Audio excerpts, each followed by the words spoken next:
Mga boss, yung mga ganitong problema tulad nito,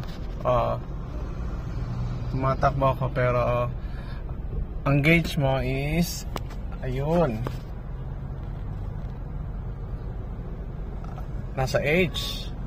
Overheat na, di po pa. Pero may nakahanda po tayong OBD scanner. Tingnan nyo, data stream. Okay. Current temperature niya sa ngayon is only 88 degrees, 87, which is very normal. So pero pag titingnan nyo yung gauge, ayun, napakataas. Pero papalitan natin yan. Eto, sending temperature sensor, coolant temperature sensor. Eto lang sirahan yan. Mamaya pagdating ko papakita ko yung paano papalitan to. CV. Mga boss, sa ngayon na nakapark na tayo, pero ang taas pa rin ng temperature sa gauge.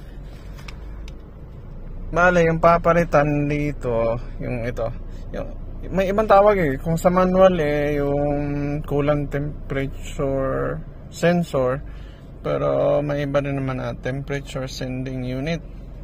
Nasa sa inyo kung anong bibili nyo. Pero etong circuit brand, based on my experience, okay naman tong mga brand na to. Pero kung may access kayo dun sa genuine talaga, yung sa kasa, yun, mas mabuti siguro. Pero pare-pareho lang naman, nasa sa inyo na yun. Gagamitin dito is 12mm na wrench. Ang location ng sensor is andito. Ayan.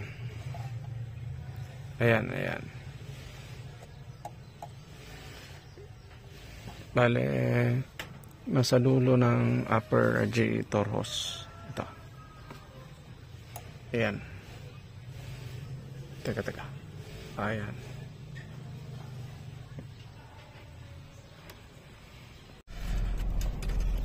Ito na, after magpalit ng